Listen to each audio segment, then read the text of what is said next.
नमस्कार, महाराष्ट्र हिंदी न्यूज के विशेष खबर के इस कार्यक्रम में आपका स्वागत है। मैं हूं सुरेंद्र मिश्र। मुंबई कांग्रेस के वरिष्ठ नेता उपेंद्र दोषी ने कहा है कि केंद्र की अग्निपथ योजना से भारतीय सेना का मनोबल गिरेगा और इससे सैनिकों के शोषण की संभावना बढ़ जाएगी। महाराष्ट्र हिंदी न्यूज से एक विशेष बातचीत में श्री दोषी ने इस योजना के खिलाफ आंदोलन कर रहे युवाओं से सरकारी संपत्ति को नुकसान न पहुंचाने की अपील की है। उपेंद्र जी, केंद्र सरकार ने जो अग्निपथ योजना लागू की है उस पर आपका क्या कहना है? सबसे पहले तो महाराष्ट्र हिंदी न्यूज चैनल के सभी पत्रकारों और दर्शकों को मेरा उपेंद्र दोषी की ओर से, कांग्रेस पार्टी की ओर से नमस्कार।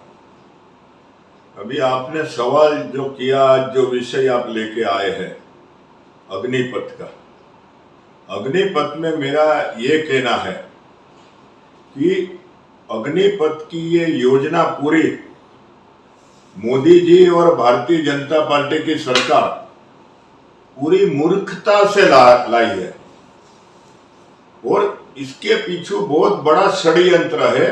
भारतीय जनता पार्टी आरएसएस और मोदी जी के बीच में, आरएसएस के मोहन भागवत जी और संरक्षण मंत्री राजनाथ सिंह जी, उन्होंने मिलके ये योजना लाई ताकि पूरे देश के युवक भड़क जावे, पूरे देश में आग लग जावे और मोदी जी को अपनी कुर्सी छोड़नी पड़े। क्योंकि मोदी जी आज इतने मजबूत प्रधानमंत्री है कि उसको आरएसएस हटा नहीं सकती है और उसको हटाने के लिए ये भारतीय जनता पार्टी की अंदरूनी षड्यंत्र का एक भाग है, जिसमें आरएसएस और राजनाथ सिंह जी ने मिलकर ये षड्यंत्र रचा है। जो हिंसा हो रही है, जो युवा जाल पोल कर रहे हैं, उनसे क्या आप अपील करना चाहेंगे? जो हिंसा हो रही है वो बहुत ही गलत है। मैं देश के युवकों को विनती करता हूं कि आप सत्याग्रह के मार्ग से, शांति के मार्ग से आंदोलन करिए, जरूर आंदोलन करिए, लेकिन देश की संपत्ति को नुकसान नहीं करिए, क्योंकि ये संपत्ति देश की जनता की संपत्ति है। ये मोदी जी की या भारतीय जनता पार्टी की संपत्ति नहीं है। इस योजना से भारतीय सैनिकों पर क्या असर पड़ेगा? इस योजना से भारतीय सैनिकों का मनोबल टूटेगा, क्योंकि अभी जो देश का भारतीय जवान देश की सरहद का, देश का रक्षण कर रहा है, उनको ऐसा महसूस होएगा कि ये 2 टायर मिलिट्री शुरू हो गई, एक टेम्पररी मिलिट्री और एक परमानेंट मिलिट्री।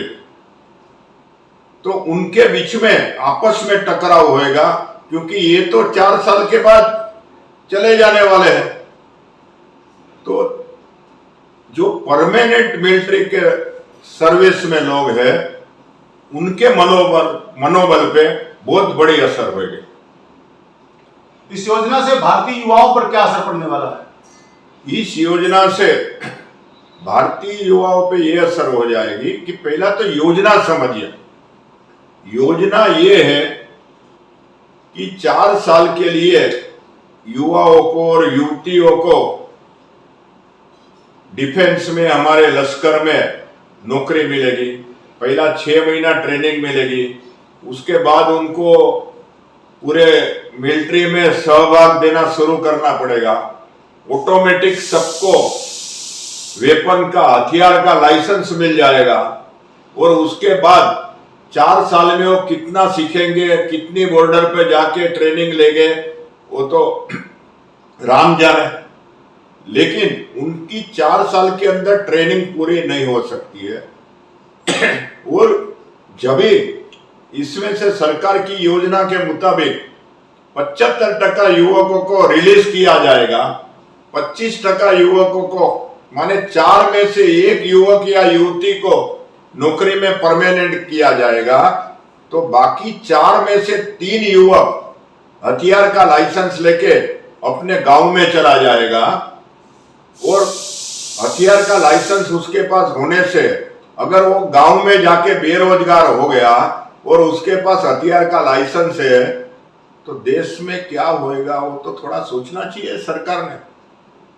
दूसरी बात यह कि ये 4 में से कौन सा एक को रखने वाला है वो भी तय नहीं हो पाएगा, उसकी भी कोई योजना नहीं है।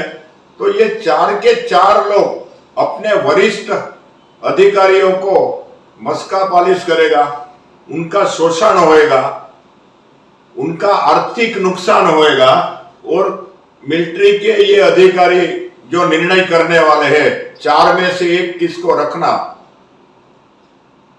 उसमें तो बहुत बड़ा भ्रष्टाचार हो सकता है। ये भी सरकार ने सोचना चाहिए। इस मामले में आप सरकार से क्या अपील करना चाहेंगे? मैं सरकार से अपील करना चाहता हूं कि जैसा किसानों के लिए आपने जो योजना लाई थी और किसान आंदोलन होने के बाद आपने ये योजना वापस ली, ऐसे ये ज्यादा करके मिलिट्री में जो लोग हैं वो किसान के बच्चे हैं, किसान के ही परिवार के लोग हैं। तो ये किसानों के ऊपर दोबारा हमला सरकार ने किया है।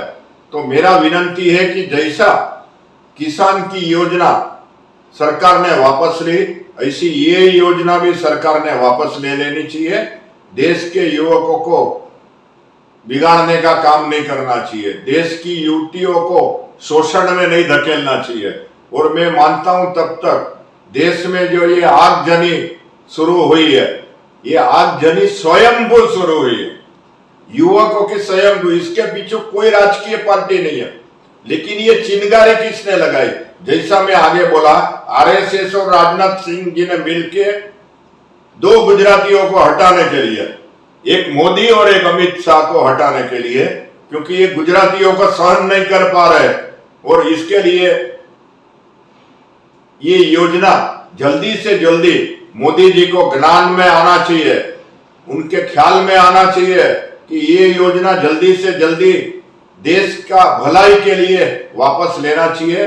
नहीं तो देश, जैसा मैं पहले बोल रहा था कि बारूद पे खड़ा है, ये बारूद इतनी बड़ी फूट जाएगी कि देश के टुकड़े टुकड़े होने का संभावना खड़ा हो जाएगा।